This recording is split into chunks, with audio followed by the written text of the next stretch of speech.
Quando os peritos voltaram à casa na rua Providence, tudo parecia demasiado perfeito. Os pisos brilhavam, os móveis estavam arrumados com esmero, mas foi precisamente essa limpeza estéril que deixou o investigador Jean-Luc Moreau alerta.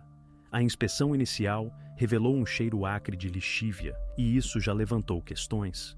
Desta vez, decidiu verificar o local com um reagente. Na sala, apagaram a luz. Os criminalistas começaram a pulverizar luminol. No mesmo instante, o parquet e as partes inferiores das paredes acenderam-se com um brilho azul. Primeiro, manchas isoladas, depois, manchas inteiras. Parecia que algo pesado tinha sido arrastado pelo chão. No vão da porta, apareceram salpicos característicos. E nos cantos, era visível que a superfície tinha sido claramente esfregada, tentando eliminar os vestígios. Os fotógrafos registavam cada área, os especialistas colocavam marcadores. Tudo aquilo parecia um mapa onde estavam marcadas as trajetórias de movimento pela sala, e quanto mais tempo durava o processamento, mais claro ficava. Nesta casa tinha acontecido algo grave. No relatório oficial dos peritos apareceu uma formulação clara: vestígios extensos de sangue humano, limpos com uso de substância clorada.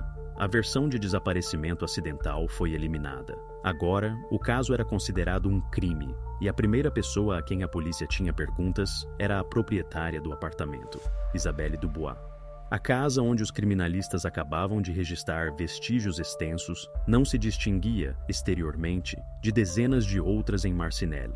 Uma pequena fachada de tijolo, portadas cuidadas, um pátio bem tratado. Aqui, segundo os documentos, vivia uma mulher chamada Isabelle Dubois. Na altura dos acontecimentos tinha 34 anos, trabalhava numa seguradora local, não tinha antecedentes criminais, pagava sempre as contas a tempo. Os vizinhos conheciam-na como uma mãe que criava Léo, um rapaz de 8 anos. Nas fotografias das redes sociais, sorria uma mulher de traços suaves. As legendas das publicações eram simples: passeios em família, visitas ao parque, algumas fotografias de festas. Tudo parecia como é costume mostrar publicamente, uma vida calma e tranquila. Ninguém poderia imaginar que poucos dias depois, esta casa estaria sob as lâmpadas dos criminalistas. O próprio bairro de Marcinelle também não tinha má fama. É um subúrbio operário de Charleroi. Aqui, vivem famílias com rendimento estável. Há uma escola, uma farmácia, um café na esquina. No verão, os vizinhos trazem cadeiras de plástico para fora das suas casas, conversam, vigiam-se uns aos outros. Todos se conhecem. Neste ambiente, Isabelle parecia perfeitamente natural. Descreviam-na como uma mulher calma, que se mantinha afastada, mas nunca levantava suspeitas. A investigação recebeu imediatamente múltiplos testemunhos dos vizinhos, e todos concordavam numa coisa: os Dubois davam a impressão de uma família normal. Um dos vizinhos disse em depoimento oficial: víamo-la todos os dias. Parecia cuidadosa, e o rapaz estava sempre arrumado e educado. Não tínhamos quaisquer dúvidas de que estava tudo bem com eles. Este contraste entre a realidade, registrada pelos criminalistas, e a imagem de família tranquila, tornou-se o primeiro ponto sério da investigação.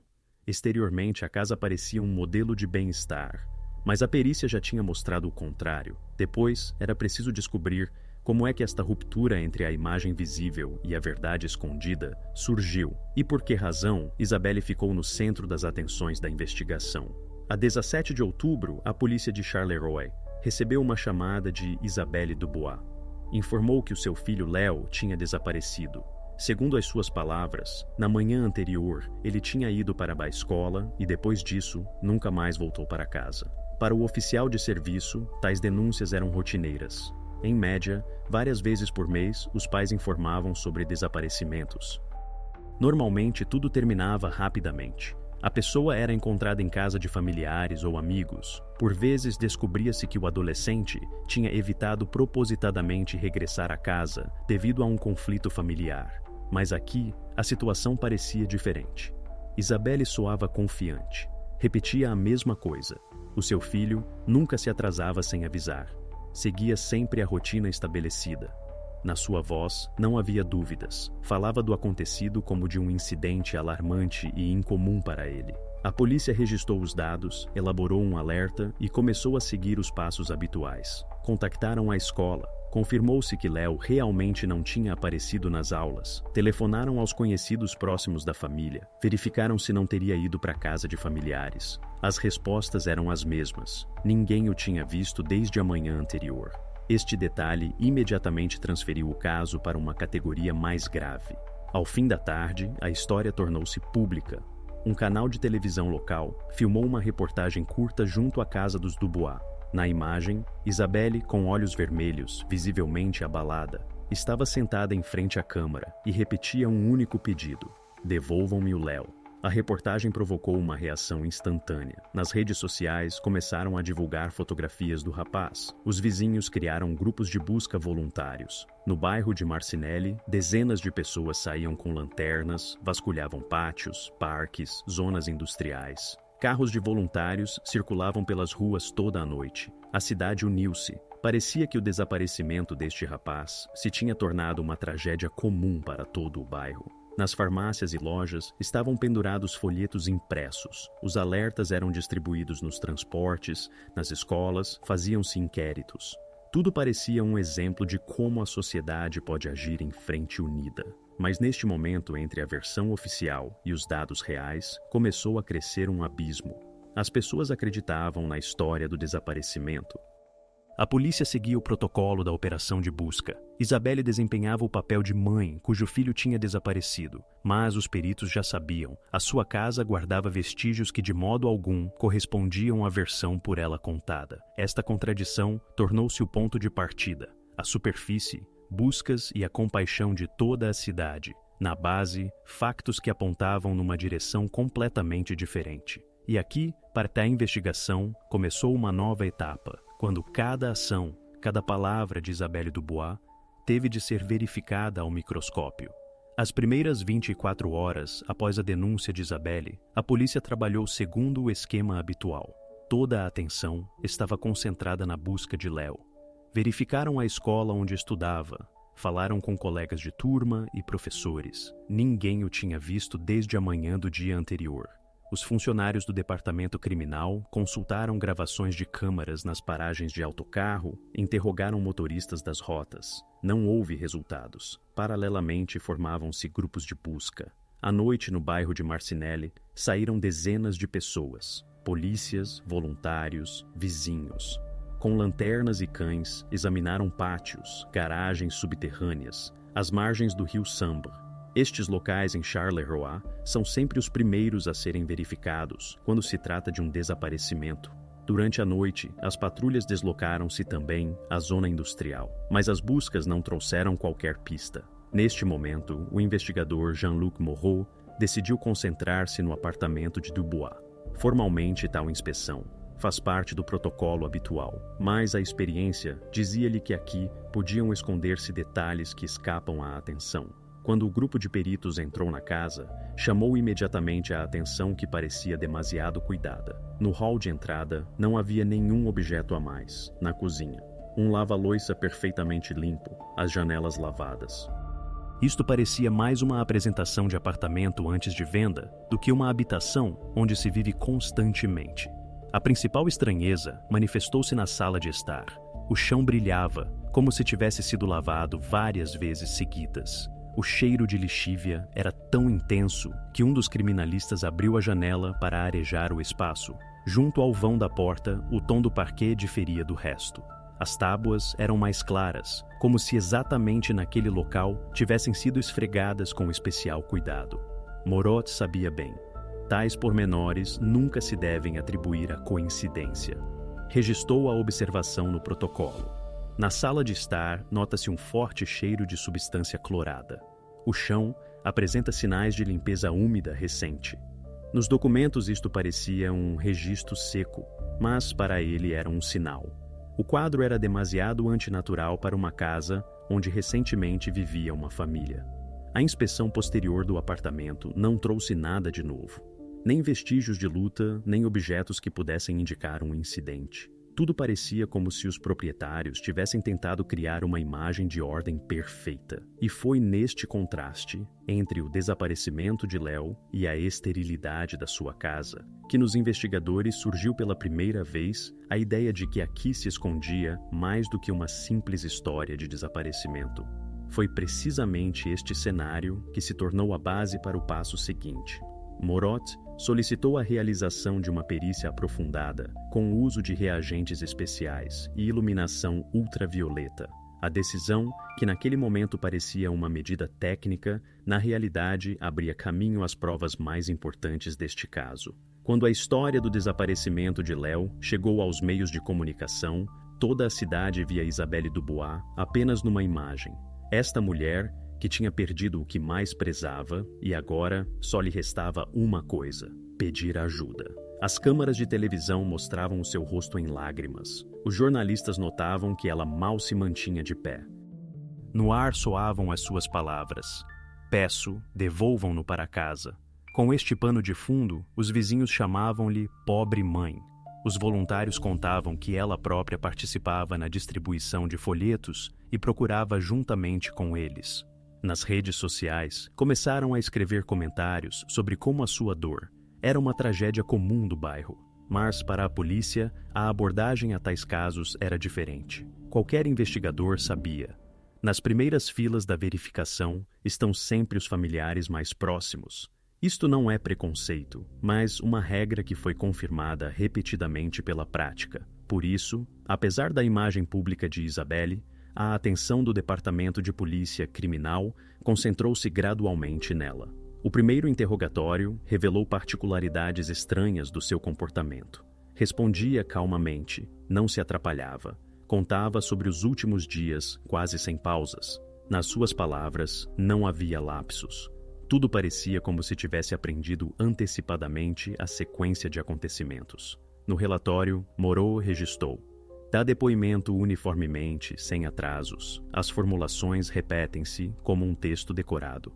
Para um investigador com experiência, isto era um sinal alarmante. Uma pessoa que está a passar por um choque normalmente tropeça nas palavras, recorda detalhes de forma desconexa. Aqui, tudo corria como por guião. A sua versão era assim: de manhã, tinha levado o filho à escola, regressou a casa, ocupou-se das tarefas habituais. Mais tarde, quando ele deveria ter voltado, não apareceu. Primeiro pensou supostamente que ele se tinha atrasado em casa de amigos, mas depois decidiu dirigir-se à polícia. À primeira vista, a história era coerente, mas quando começaram a procurar testemunhas que pudessem confirmar as suas palavras, surgiram perguntas. Nenhum vizinho viu Léo naquele dia a caminho da escola. Os professores disseram que ele não tinha aparecido na aula. A verificação dos horários dos autocarros e o interrogatório dos motoristas também não ajudaram. Entretanto, Isabelle continuava a participar ativamente nas buscas. Vinha ter com os voluntários, falava com a imprensa, conversava com pessoas que ofereciam ajuda. Nestas cenas parecia convincente, mas Jean-Luc Moreau prestava cada vez mais atenção a pequenas inconsistências. Quando falava para a câmara, as suas frases eram idênticas. Repetia as mesmas palavras. No seu comportamento, não havia a impulsividade que normalmente se manifesta numa pessoa em estado de desespero. Mesmo nos momentos em que os que a rodeavam tentavam apoiá-la, mantinha o mesmo tom, baixo, mas sereno. No departamento não se apressaram a dar-lhe o estatuto oficial de suspeita. Isso podia causar ressonância e atrasar as buscas. Mas dentro da equipa todos compreendiam. Era necessário mantê-la sob controle permanente. A decisão foi tomada tacitamente. Quaisquer novas provas e testemunhos precisavam de ser verificados, confrontando-os com as ações e palavras de Isabelle. Assim, ela recebeu o estatuto informal de primeiro e principal objeto de observação. Publicamente permanecia a mãe que implorava ajuda, mas nos materiais da investigação, o seu nome já estava na coluna Controlo. Agora, cada movimento seu e cada palavra tornaram-se parte da investigação, e aqui começou a formar-se uma nova direção do caso. Quando a investigação começou a verificar as palavras de Isabelle, a primeira coisa que chamou a atenção, discrepâncias no tempo. Ela afirmava que o seu filho tinha ido para a escola no domingo, e depois disso não voltou. Mas no horário do estabelecimento de ensino onde ele andava, o domingo era dia de folga. A escola não funcionava. Esta simples certidão imediatamente destruía a sua versão. Os polícias solicitaram o registro de assiduidade. Lá constava claramente: a última vez que Léo foi registrado na aula foi numa sexta-feira, 14 de outubro. No sábado e domingo, não houve aulas. E, portanto, o relato da mãe de que ele foi para a escola no domingo é impossível.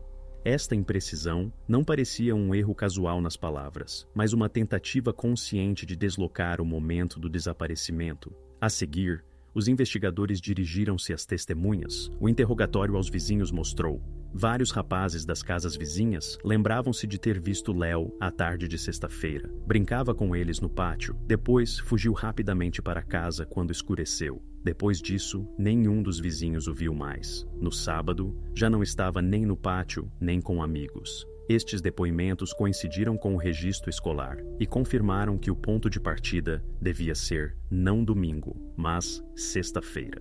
Para os investigadores, isto tornou-se a primeira ruptura séria entre a versão oficial de Isabelle e a realidade objetiva. Os psicólogos que trabalham junto da polícia sabem bem. Os pais numa situação de estresse podem confundir dias, esquecer detalhes. Mas neste caso, tratava-se de um acontecimento preciso, o envio para a escola. E se a mãe insiste no domingo, sabendo que neste dia o estabelecimento de ensino não funciona, então isto já não é esquecimento, mas distorção consciente. Moreau registra tudo isto no relatório. Estabelecida a contradição entre o depoimento de Isabelle Dubois e os dados factuais. Segundo as suas palavras, o filho dirigiu-se à escola no domingo. A verificação confirma: a escola não funciona neste dia. A última presença confirmada por testemunhas refere-se à sexta-feira, 14 de outubro. Dentro do departamento, esta discrepância foi imediatamente assinalada como a primeira mentira. A mentira na cronologia é sempre importante, porque o tempo dá compreensão de quando e onde procurar. Se a mãe intencionalmente desloca a data do desaparecimento, significa que tenta encobrir um intervalo temporal em que aconteceu algo crítico. Depois disto, a investigação deixou de ser uma busca formal de desaparecido. Cada detalhe da história de Isabelle começou a ser examinado à lupa. Verificava-se tudo: com quem falava, onde estava ela própria nestes dias, que chamadas fazia. A inconsistência com o horário escolar tornou-se o ponto depois do qual a polícia já não podia confiar nas suas palavras sem verificação. Esta viragem alterou a dinâmica do caso. Isabelle deixou de ser apenas mãe que perdeu o filho aos olhos da investigação. Agora, tornava-se fonte de contradições, e cada palavra sua era registrada com especial atenção. Quanto mais a investigação se aprofundava nos detalhes, mais notável ficava que o comportamento de Isabelle diferia do modo como habitualmente se comportam os pais em circunstâncias semelhantes. Desde o início, ela dava de bom grado entrevistas aos jornalistas, comunicava ativamente com os voluntários e procurava qualquer oportunidade de permanecer no centro das atenções. Mas, por trás da atividade externa, os polícias viam outra coisa: uma serenidade fria, onde deviam estar emoções caóticas e contraditórias. As primeiras dúvidas intensificaram-se quando se falou do polígrafo. Os investigadores propuseram-lhe fazer um teste no detetor, para confirmar a sinceridade das suas palavras. Isabelle recusou. A explicação soou simples. Afirmava estar sob estresse intenso, e os resultados podiam ser distorcidos. Formalmente tinha direito à recusa, e a polícia não a podia obrigar a fazer o teste. Mas nos materiais do caso, este detalhe ficou como nota: exame no polígrafo recusado por iniciativa da mãe. Para Moreau, isto tornou-se mais um tijolo na crescente desconfiança. Paralelamente, começaram a chegar os primeiros depoimentos de testemunhas. Um dos vizinhos informou que na noite de domingo para segunda-feira tinha visto o automóvel de Isabelle. O carro saiu do pátio por volta da meia-noite. Para o bairro de Marcinelle, isto era atípico. As ruas à noite vazias e tais viagens chamam imediatamente a atenção.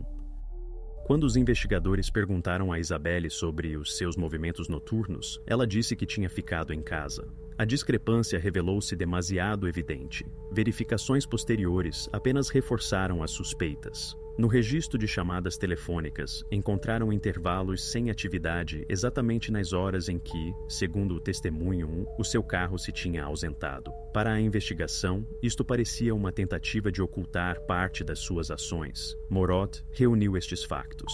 Por um lado, a imagem pública de mãe em luto, que estava pronta a fazer tudo pelas buscas. Por outro, recusa do polígrafo, inconsistências nos relatos e testemunhos sobre a viagem noturna. Tudo isto compunha um quadro onde o papel externo divergia acentuadamente da realidade.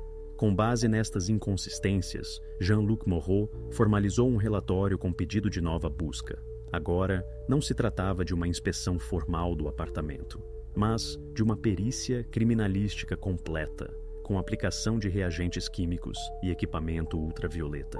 Esta decisão abrirá aos polícias acesso às provas que antes permaneciam escondidas sob a camada de limpeza e o cheiro de lixívia. A 21 de outubro, o grupo de investigação voltou à casa de Dubois. Desta vez, juntamente com os criminalistas, chegou o próprio Jean-Luc Moreau. Agora, não se tratava de uma inspeção formal, mas de uma perícia completa. Os especialistas trouxeram lâmpadas ultravioleta portáteis e reagente que se aplica nos casos mais complexos. Por fora, a casa tinha o mesmo aspecto impecável. Janelas limpas, relva uniforme, portadas fechadas. Mas dentro, reinava um silêncio tenso. A sala de estar foi preparada para processamento. Apagaram a luz, correram as cortinas. No espaço permaneceram apenas os criminalistas e alguns investigadores. Primeiro regaram com solução uma pequena área do parquet, junto ao vão da porta. Passaram alguns segundos, e a superfície acendeu-se com luminescência.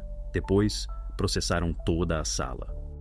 Então ficou claro. Praticamente cada metro quadrado do chão e da parte inferior das paredes estava coberto de vestígios. O quadro lembrava uma tela caótica. Pelo chão estendiam-se manchas largas, como se algo pesado tivesse sido tentado mover. Nas paredes, manifestaram-se salpicos de forma irregular. No canto, junto à poltrona, destacou-se uma área onde as manchas eram especialmente densas. Ali mesmo liam-se bem zonas onde os vestígios tinham sido claramente esfregados. Manchas características mostraram que a limpeza não tinha sido única, mas múltipla. Os fotógrafos registraram tudo o que aconteceu. As câmaras disparavam sem parar. Nas fotografias via-se aquilo que à luz normal parecia uma superfície perfeitamente limpa. Para a investigação, foi um momento decisivo. O desaparecimento de Léo deixou de ser um caso sobre uma pessoa desaparecida. Perante eles, estavam provas de que na casa tinha ocorrido um acontecimento que tentaram esconder cuidadosamente. O relatório oficial soou comedido. Durante o processamento do espaço com reagente, foram encontrados vestígios extensos de fluidos biológicos no chão e paredes da sala de estar. Os vestígios tinham sido submetidos a tratamento repetido com produtos clorados. Mas por trás da formulação seca, escondia-se o principal. A polícia obteve confirmação direta de que a versão da mãe não correspondia à realidade. Com base na perícia, o caso foi requalificado. Em vez de busca de rapaz desaparecido, agora conduzia-se uma investigação por facto de crime contra a vida. Depois disto, para a polícia, o desaparecimento de Léo deixou de ser um passeio misterioso ou atraso acidental. No centro das atenções, ficou a própria casa de Dubois e a principal fonte de respostas, a sua proprietária. Depois deste passo, a investigação passou para um plano completamente diferente. Das buscas nas ruas da cidade, para a reconstituição metódica do que tinha acontecido por trás das portas fechadas desta casa. O luminol deu à polícia um quadro visual, luminescência azul no chão e paredes, que não deixava dúvidas de que na sala de estar algo tinha acontecido. Mas para o processo criminal, isto não era suficiente. Apenas a luminescência não se pode apresentar em tribunal como prova. Era preciso confirmar a composição química, fazer análise genética e verificar se havia outros vestígios escondidos. Foi por isso que todas as amostras do local do incidente foram enviadas para o laboratório da Gendarmeria Real. O trabalho começou com a análise biológica clássica. Na superfície do parquet e paredes encontraram quantidade suficiente de material para a investigação. Os primeiros resultados mostraram: tratava-se de sangue humano. A seguir, os especialistas fizeram perícia de ADN. Para comparação, usaram o perfil biológico de Léo, que tinha sido recolhido antecipadamente. Amostras de sangue conservavam-se no processo clínico após hospitalização em tenra idade. A correspondência revelou-se 100%. No relatório do laboratório foi registrado: identificação realizada, o material genético pertence a Léo Dubois. Este resultado foi fundamental. Até este momento, a investigação tinha apenas provas indiretas: cheiro de química, chão demasiado limpo, comportamento estranho da mãe. Agora apareceu base científica que confirmou: dentro da casa realmente estava o sangue de Léo e tentaram lavá-lo. Mas os peritos foram mais longe. Investigaram o ralo na casa de banho. A metodologia é simples. Mesmo após limpeza múltipla, micropartículas de origem biológica permanecem nos sifões e nas superfícies internas dos canos. Ali, os criminalistas encontraram fragmentos microscópicos de tecido ósseo. Extraíram-nos e enviaram para análise médico-legal. A conclusão soou inequívoca. No sifão da casa de banho foram encontradas micropartículas de tecido ósseo humano. Caminho provável de entrada: lavagem durante limpeza do espaço.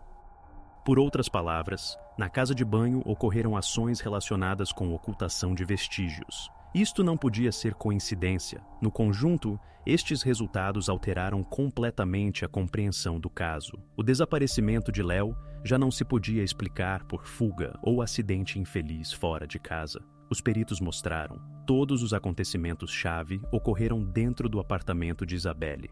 Ali estava a fonte de sangue. Ali mesmo se conduziu a limpeza com o uso de produtos clorados. E precisamente para ali se lavaram os restos, esperando que a água levasse os vestígios.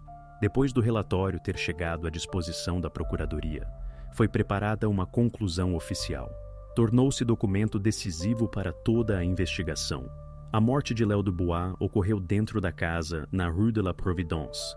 Registrada a tentativa de ocultação de vestígios e destruição de provas. A partir deste momento, a investigação recebeu o direito de requalificar o caso. Agora, não se tratava de busca de rapaz desaparecido, mas de investigação de crime grave contra a vida. Isto automaticamente alargava os poderes da polícia. Era permitido conduzir buscas adicionais, verificar contas bancárias, rastrear deslocações de suspeitos. E no centro de todos estes procedimentos permanecia invariavelmente Isabelle Dubois.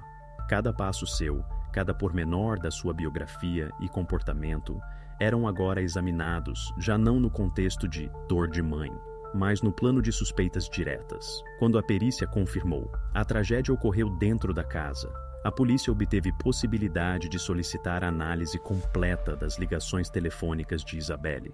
Este é um procedimento habitual, que frequentemente mostra mais do que as palavras dos próprios participantes. Em casos semelhantes, as chamadas e mensagens tornam-se espelho das ligações e ações reais. Nos relatórios dos operadores, chamou imediatamente a atenção: nos dias antes e depois da data presumida do desaparecimento de Léo, na lista de chamadas, aparecia um e o mesmo número. Além disso, não casualmente, mas sistematicamente. Primeiro, chamadas curtas à noite. Depois, conversas de muitas horas. Na noite de 14 para 15 de outubro, várias chamadas seguidas com intervalos mínimos. E já no dia 16, quando, segundo as suas palavras, Léo supostamente não voltou da escola, novamente vai série de contactos com este assinante. Para a investigação, isto parecia estranho. Nos seus interrogatórios, Isabelle afirmava que após o desaparecimento do filho, quase não conseguia comunicar com ninguém, que não tinha forças para telefonar ou discutir o que estava a acontecer. Mas a faturação telefônica mostrava o contrário. Nas horas em que dizia estar em completa solidão, o seu telemóvel registrava contactos intensos com uma pessoa específica. A polícia identificou o proprietário do número. Revelou-se ser Antoine Legrand, 42 anos, casado, residente em bairro vizinho. No papel, pessoa respeitável, trabalhando em empresa de construção. Na sua biografia, não havia nada que pudesse levantar suspeita. mas foi precisamente ele que se tornou o principal destinatário das chamadas de Isabelle. A verificação confirmou ainda mais. Entre eles existia uma ligação secreta. Encontravam-se, comunicavam fora de casa, escondiam a sua relação dos vizinhos e conhecidos. Oficialmente eram apenas conhecidos, mas os registros telefônicos mostraram que a comunicação tinha caráter regular e de confiança. Nos materiais do caso, conservou-se a formulação: estabelecido o fato de contactos pessoais irregulares entre Isabelle Dubois e Antoine Legrand. Os contatos continuaram também após a data do desaparecimento de Léo. Este fato complicou o quadro. Até este momento, a polícia considerava Isabelle como única possível participante dos acontecimentos. Mas agora a versão agiu sozinha ficou em questão. Apareceu nova personagem que podia saber mais do que dizia. O detetive Moreau via nisto uma viragem séria. Se Isabelle escondia da investigação parte importante da sua vida, significa que os motivos e circunstâncias do caso precisavam de ser examinados mais amplamente. O passo seguinte tornava-se o interrogatório de Antoine Legrand e verificação de onde ele se encontrava nos dias em que Léo desapareceu. Os investigadores compreendiam. Para entenderem os motivos de Isabelle, era preciso estudar não apenas o seu comportamento atual, mas também o passado. À primeira vista, ela não tinha razões de peso para estar no centro de tal investigação. Não tinha antecedentes criminais, levava uma vida tranquila, trabalhava numa seguradora, comunicava com os vizinhos a nível cotidiano. Mas quanto mais a fundo a polícia estudava a sua biografia, mais claro ficava. Esta história tinha uma camada interna que os que a rodeavam não viam. No dossiê, conservaram-se protocolos de interrogatórios aos seus familiares. Descobriu-se que a família Dubois sempre se distinguiu pela severidade.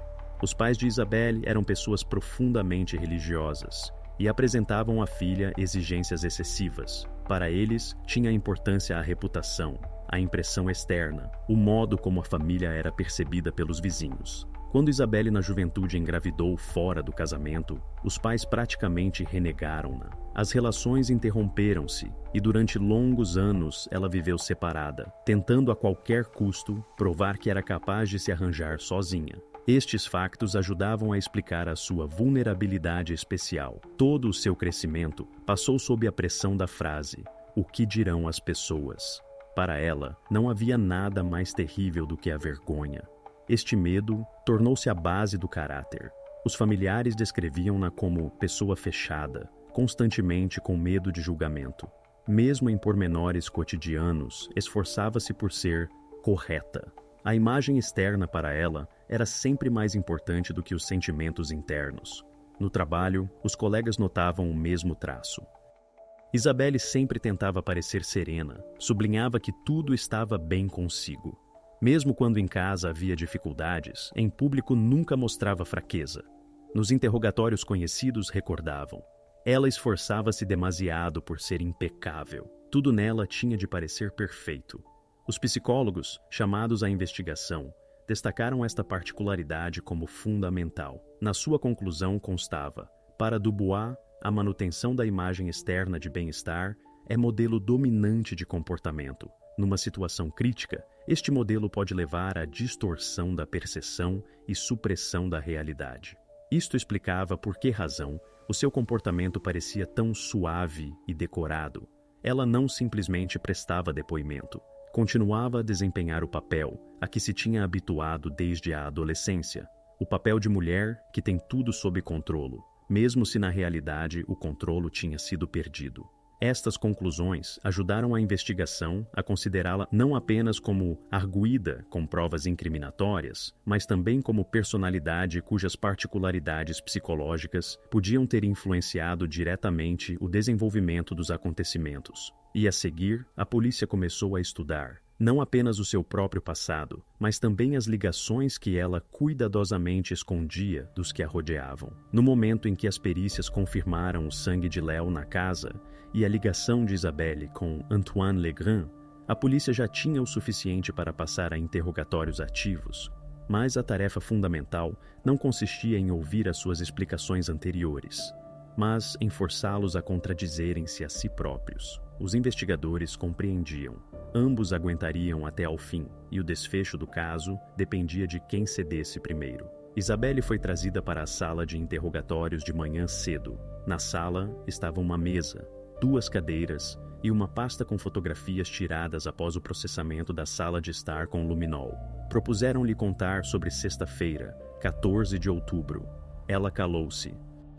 Vários minutos seguidos. Apenas abanou a cabeça e disse: "Já expliquei tudo." Então o investigador dispõe as fotografias uma após outra. Luminescência azul intensa no chão, manchas no vão da porta, vestígios nas paredes. Faz a mesma pergunta: "Como explica isto?" Mas em resposta, silêncio. A sua estratégia era óbvia: manter a defesa até ao fim, não admitir nada. Paralelamente, noutra sala, interrogavam Antoine Legrand. Ele negava tudo.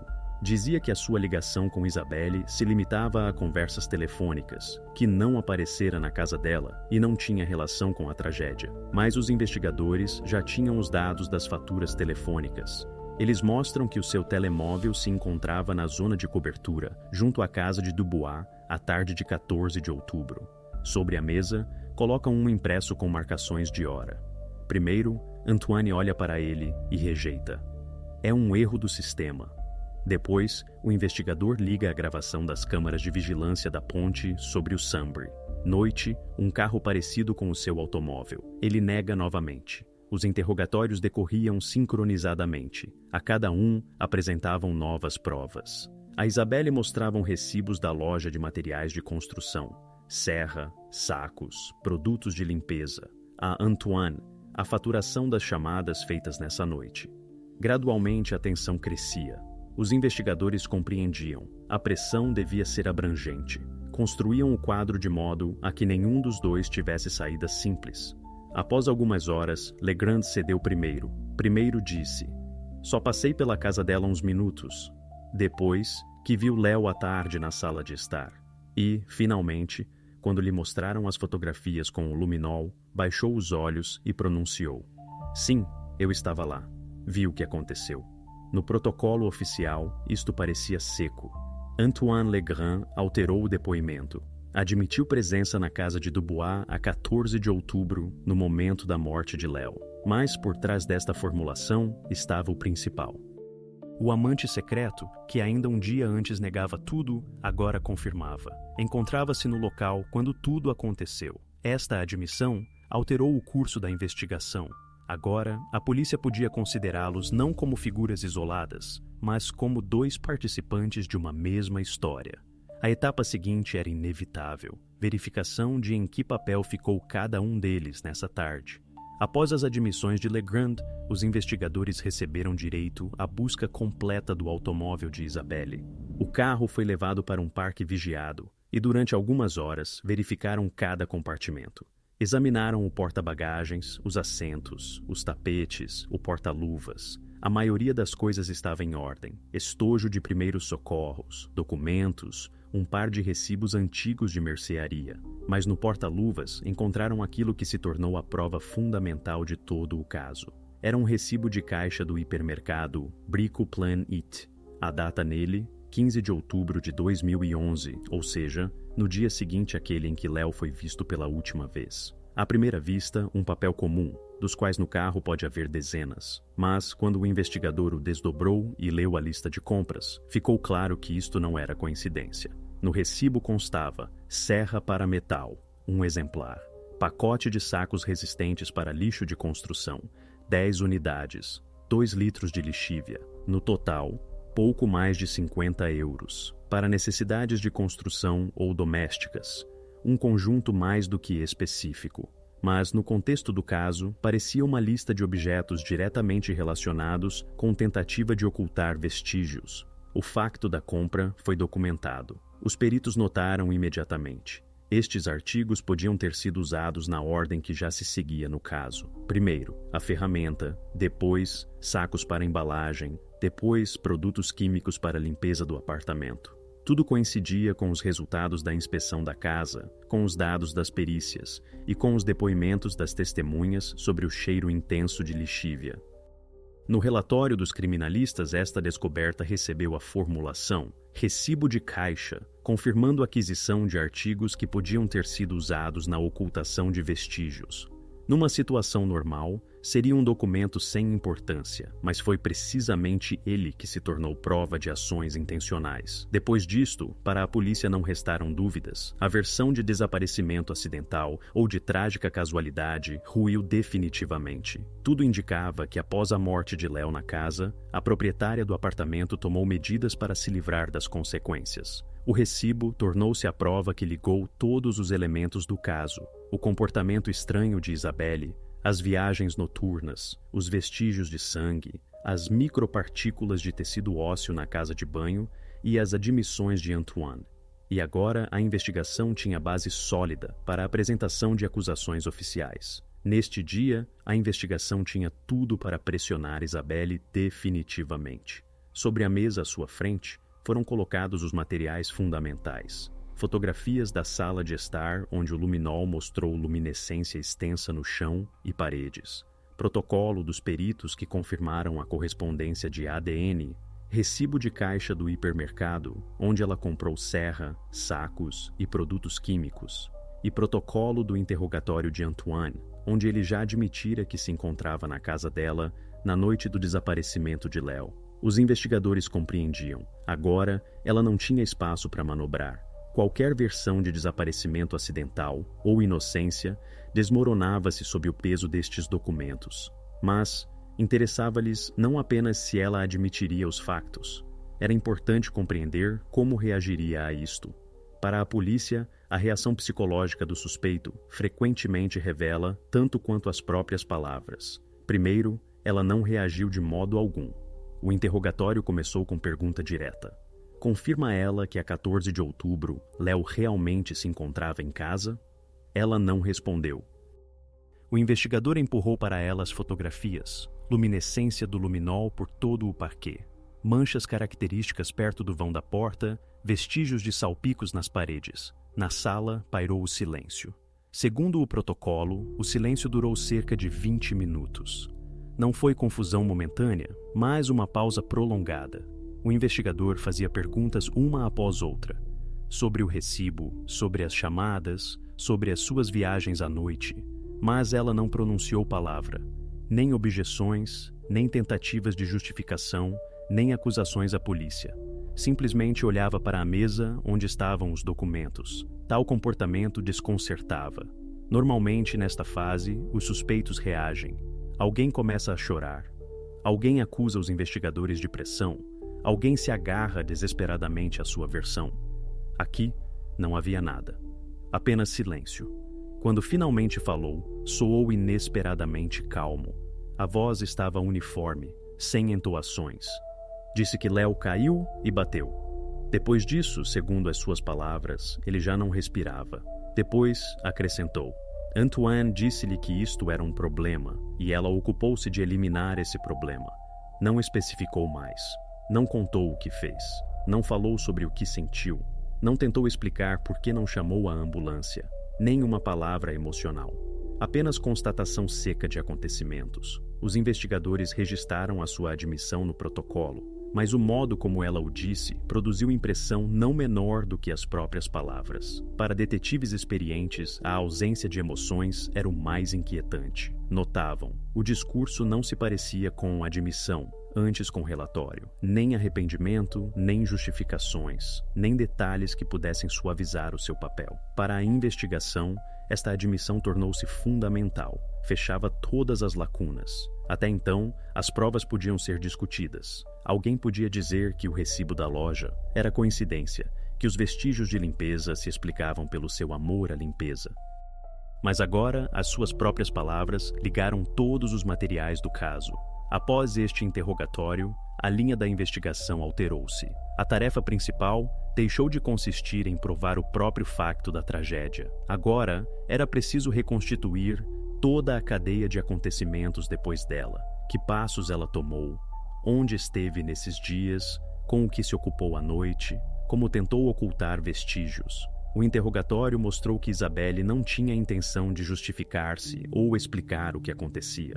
Afastou-se das emoções e descreveu tudo como conjunto de ações. Para os investigadores, isto tornou-se sinal. Havia trabalho pela frente não apenas com provas, mas com psicologia, pois nas suas palavras soava não relato de tragédia, mas formulação sobre problema que ela decidiu remover. A admissão abriu possibilidade de passar à etapa seguinte, reconstituição do que aconteceu na sua casa, e para além dela, durante 2 jornadas após a morte de Léo, os investigadores reuniram tudo o que se podia confirmar com documentos e testemunhos e transformaram isto não em listas e marcadores, mas em curso contínuo do tempo. Resultou um roteiro seco de horas e ações, nenhuma dramaturgia, apenas sequência de passos verificados por lista de provas. Sexta-feira, 14 de outubro, segunda metade do dia.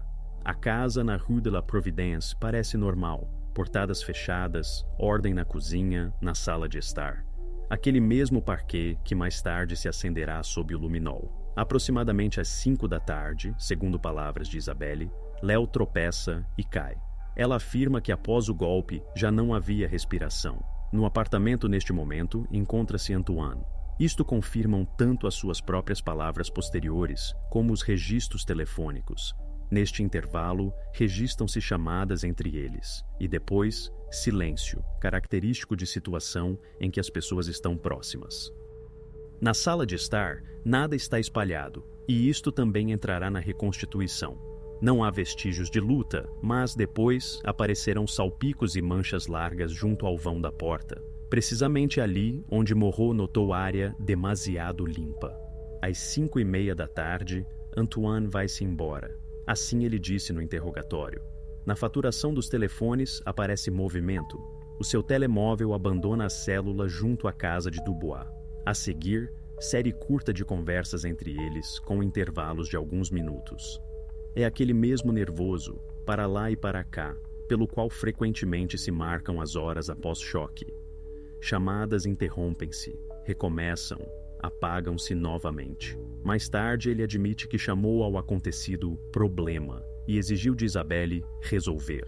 Nos materiais isto ficará como formulação sem emoções, mas para a cronologia é mais importante outra coisa. Após a sua partida, começa a parte fechada da casa. Janelas tapadas, à tarde cheira a lixívia mais forte do que o habitual. E a sala de estar será limpa até brilhar. Noite de sexta-feira para sábado. O telefone de Isabelle a maior parte do tempo silencioso. Nenhumas chamadas de ambulância, nenhuns apelos aos vizinhos. Para a investigação, isto não é lugar vazio, mas pausa importante em que se encaixa o primeiro ciclo de limpeza. O parquet, mais tarde, mostrará zonas amplas de esfrega e o cheiro químico persistente encaixar-se-á no relatório de Moreau em linha separada. Os vizinhos não veem ninguém. A luz na sala de estar arde pouco tempo. Depois, penumbra. Sábado, 15 de outubro, manhã. O carro de Isabelle segue pela Route de Mons até Brico-Plein-It.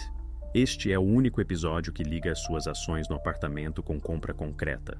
O empregado de caixa passa o recibo, serra para metal, 1 unidade, sacos para lixo de construção, 10, lixívia, 2 embalagens de 1 litro. Ela paga em dinheiro, nem cartões de desconto, nem rastro bancário. O papel que mais tarde aparecerá no porta-luvas tornar-se-á para a Procuradoria aquele mesmo objeto cotidiano que se transforma em prova direta. Na reconstituição, esta saída ocupará linhas contadas, mas o sentido nela é o mais pesado. Todos os artigos adquiridos encaixam-se logicamente naquilo que será encontrado e registrado no apartamento. Sábado, dia e tarde. A casa novamente fechada. Na sala de estar, limpeza quase estéril. As fotografias sob o luminol depois mostrarão. Há muitos vestígios e estão distribuídos caoticamente e em alguns locais, especialmente densos. Junto ao limiar da porta, mancha clara de tratamento intensivo. Depois, a cadeia de provas transfere-nos para a casa de banho. No sifão, encontram micropartículas de tecido ósseo de origem humana. Isto não é suposição nem hipótese. Formulação laboratorial sem ambiguidades. Para a reconstituição, isto é suficiente. Durante sábado, na casa de banho, decorria trabalho, após o qual foram necessários tanto a lixívia como lavagens múltiplas. Nenhumas avaliações, apenas factos dos relatórios. Domingo, 16 de outubro, dia. Atividade externa quase nenhuma. Nenhumas visitas, nenhumas chamadas aos serviços de emergência. Ao fim da tarde, o quadro muda. Nos registros telefônicos aparecem ligações curtas com Antoine, e perto da noite, registra-se movimento do automóvel. Isto já não é suposição. As câmaras nas pontes sobre o Sambra notam passagem de carro coincidente por marca e cor, em direção à zona industrial. A iluminação ali é fraca, à volta. Armazéns abandonados e raros candeeiros ao longo do cais. Na reconstituição, isto soa simplesmente. O carro sai tarde à noite, regressa após tempo, depois repete o trajeto, 2 vezes durante a noite. O conteúdo do habitáculo a câmara, naturalmente, não vê, mas para a investigação, isto não é necessário para a conclusão sobre percurso. Mais importantes são os próprios deslocamentos, o tempo e a repetição. Segunda-feira, 17 de outubro, manhã cedo em casa, silêncio, e às 9h15, chamada à polícia. Isabelle informa que Léo não voltou da escola na véspera. Domingo nesta fórmula soa como apoio na rotina habitual, mas a verificação quebra a construção. Aulas aos domingos não há, a assiduidade registrou-o pela última vez na sexta-feira. Para o nosso roteiro, isto significa uma coisa. O momento do desaparecimento foi conscientemente afastado. O domingo vazio foi inserido como amortecedor entre sexta-feira e chamada à polícia. No resumo de Moreau, este detalhe está notado secamente, sem comentários. Porém, permite ligar saídas noturnas e subsequente início público de buscas. Depois, a cronologia já é conhecida de todos, mas aqui adquire densidade. À tarde do 17, aparecem as primeiras reportagens na TV local. Isabelle pede ajuda aos citadinos. Voluntários imprimem folhetos, vizinhos saem com lanternas. Ao mesmo tempo, dentro do departamento, decorre confronto daquilo que os criminalistas sabem com aquilo que os habitantes veem. O luminol e o laboratório transformam a sala de estar demasiado limpa em mapa de percursos pelo chão e paredes, e a escola de domingo, em inconsistência evidente. A reconstituição registra não emoções, mas movimento. Sexta-feira, queda e ausência de respiração.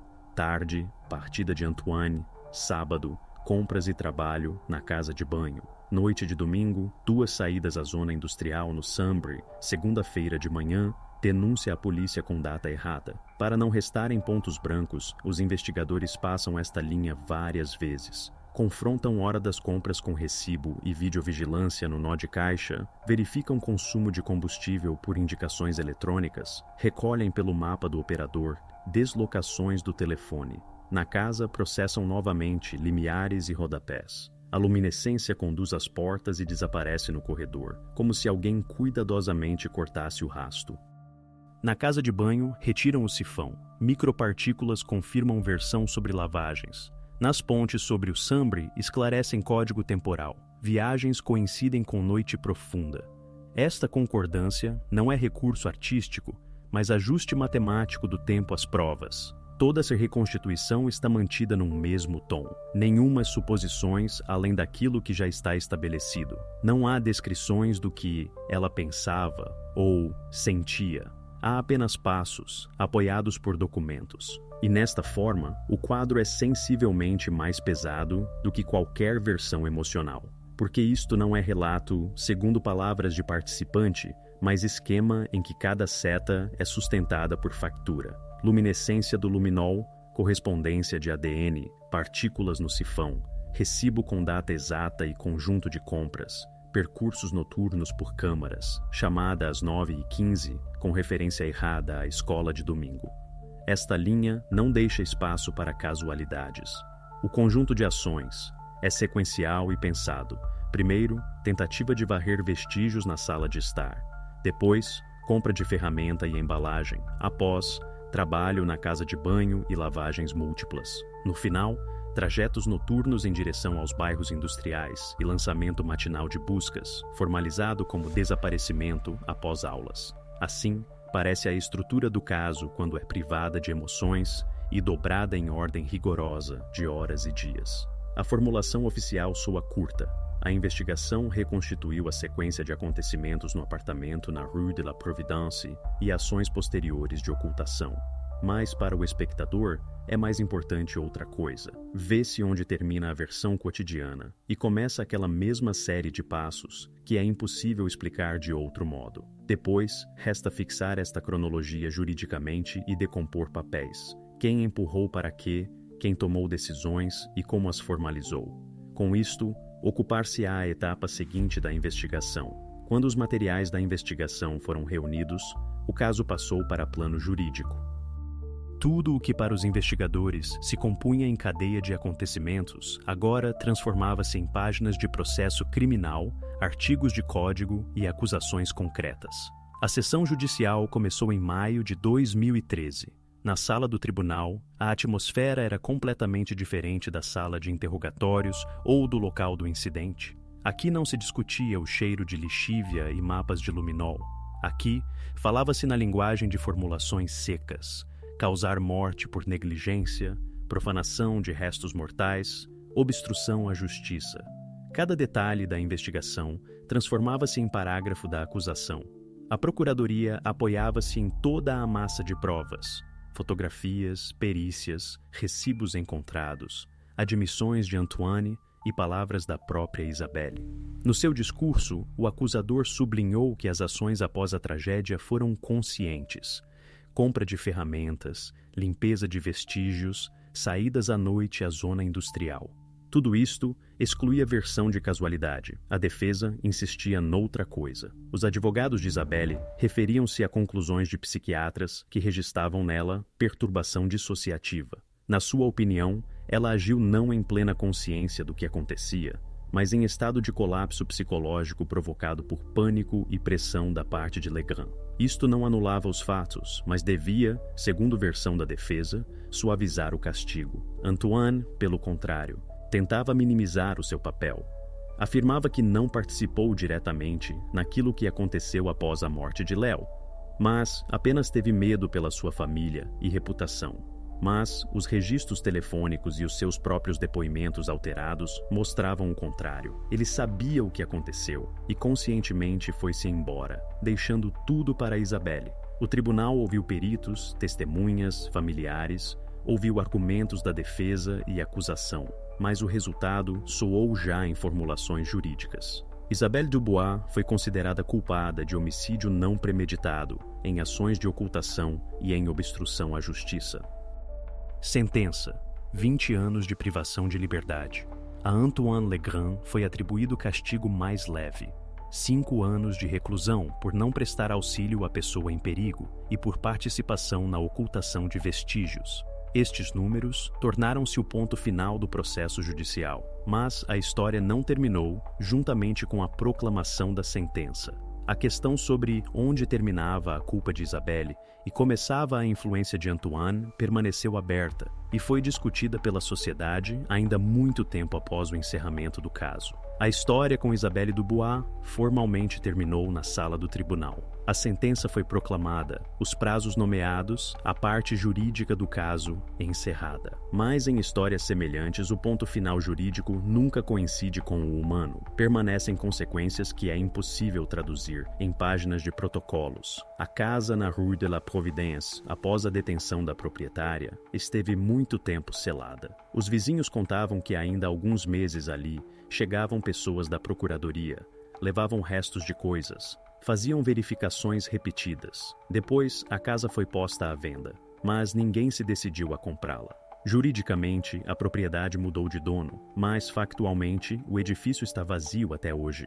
Para os habitantes do bairro, tornou-se recordação da tragédia, daquilo que acontecia por trás das cortinas fechadas. As pessoas tentavam contorná-la e as crianças até deixaram de brincar naquela rua. Na internet, a história também teve continuação. Nas redes sociais, nos grupos onde em tempos publicavam fotografias de Léo com pedido de ajuda nas buscas, ficaram centenas de comentários. Apenas o tom mudou completamente. Em vez de apoio, apareceram maldições e acusações endereçadas a Isabelle. Os mesmos vizinhos que lhe traziam comida nos primeiros dias, agora escreviam que sempre sentiram algo de errado.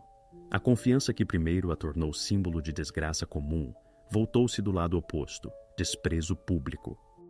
Para a investigação, o caso considerava-se resolvido, mas em sentido material ficou inacabado. Após as admissões de Isabelle e Antoine, a polícia conduziu operações de busca na zona industrial e no aterro de resíduos sólidos. Atraíram maquinaria, verificaram contentores, peneiraram dezenas de toneladas de lixo. Mas os restos mortais de Léo não foram encontrados. Foi precisamente este fato que deixou na história um vazio enorme. Sentenças pronunciadas, culpados condenados. Mas a família do rapaz não recebeu possibilidade de enterrar os seus restos mortais. E, portanto, nem para os familiares, nem para a sociedade, surgiu a sensação de que a justiça foi levada até ao fim. Esta história tornou-se exemplo de como o processo criminal formalmente concluído continua a viver na memória das pessoas. A casa em Marcinelle, que continua vazia. As redes sociais, onde os comentários não se apagam e onde o nome de Isabelle permanece símbolo de traição. E a ausência do principal, confirmação de que Léo encontrou o seu lugar último.